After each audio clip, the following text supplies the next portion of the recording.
Assalamu alaikum. Bwana Yesu asifiwe.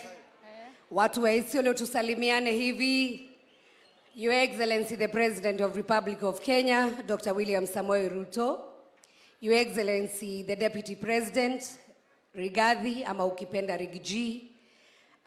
Cabinet Secretaries ambao wako hapa, our host governor, waheshimiwa wenzangu, pia MCAs na viongozi wa kanisa na pia viongozi ambao wako hapa ambao ni viongozi wa Islamu.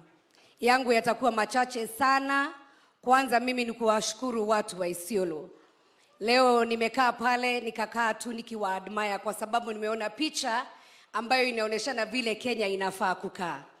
Nyinyi wenyewe sijaona pahali pengine tumekutana na Wakristo na Waislamu wameomba pamoja. Kwanza mjipigie makofi mazuri sana. Ya pili, nimeona hii town ya Isiolo kuna makabila yote. Nyoro ulisalimiana yote, lakini sikusikia ukisema Muriega. Hiyo sikusikia. Nimeona watu wote, Kenya yote imewakilishwa hapa Isiolo. Na nataka kumshukuru gavana wenyu kwa sababu nimeona amerecognize wale walikuwa kwa serikali hapo mbeleni, wale wako, na nikaona unafanya kazi na umewajua hawa wote. Hata ukisema ulikuwa wa usiku, nimeona kama usiku yako haikuwa usiku sana. Ulikuwa unafika pale jioni, sio usiku kabisa. Mheshimiwa Rais, umekuwa rafiki wetu. Sisi ndio tumebaki kule kwa chama ya Jubilee, ambayo ilikuwa ni chama yako. Tukakusukuma hivi, mkatoroka, tukabaki wachache pale kwa Jubilee. Na tumeshikilia chama, na ningetaka kukuhakikishia kwamba ile chama uliacha, hata kama ilikuwa karibu ishe, sisi na kina Kanini na kina Keinan tunajaribu kufufua na gavana hapa na senator wa hapa, na unaona vile senator pale amefurushwa kwa bunge kwa wale ambao tulikuwa tumeenda kwao. Sasa sisi tumekuwa watoto mayatima na tumekuja kukuomba kwa heshima, tukipiga ile mlango yako unatukaribisha, na tumeona pia umeshikilia Fatuma amefurushwa pale kwa Senate, na tunataka tusimame na yeye kwa sababu watu wa Isiolo walimchagua kama senator aende awakilishe their interest at the Senate, not the interest of selfish people. Ya mwisho nataka kuambia kama kuuliza watu wa Isiolo, nyinyi mnataka rais afanye kazi ama watu wafanye maandamano? Mnataka kazi ifanywe ama maandamano? Na mimi ndio nikasema asiyekubali kushindwa sio nini?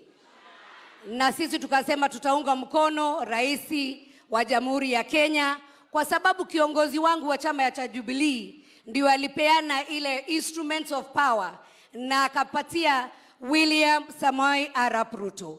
Kwa hivyo itakuwa ni makosa sana tukisema we do not respect him. We respect him, we will support you with your deputy president. Hata nikifika hapa Isiolo, nimepata kuna airport ambayo ni mzuri sana.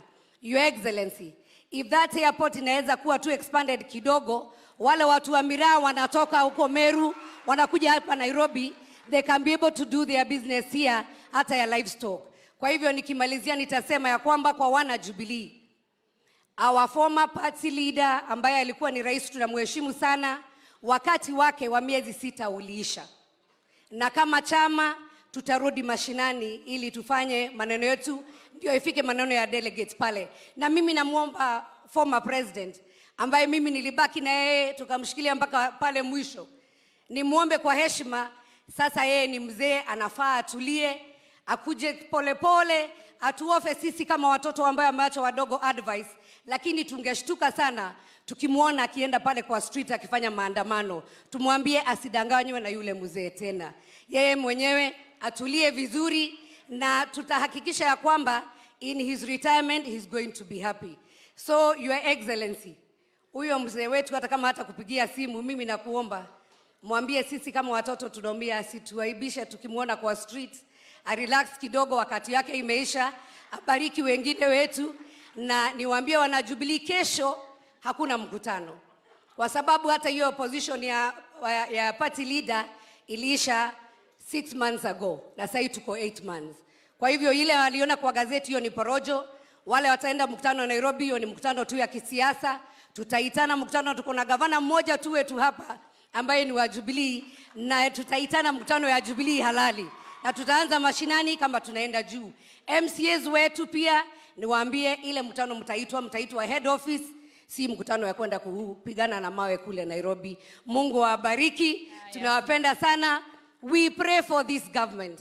Hakuna mtoto anazaliwa anaanza kutembea. Tunajua hii safari itakuwa refu, but we shall support. Mungu awabariki sana. Mkae na amani na nawapenda sana. Asanteni sana.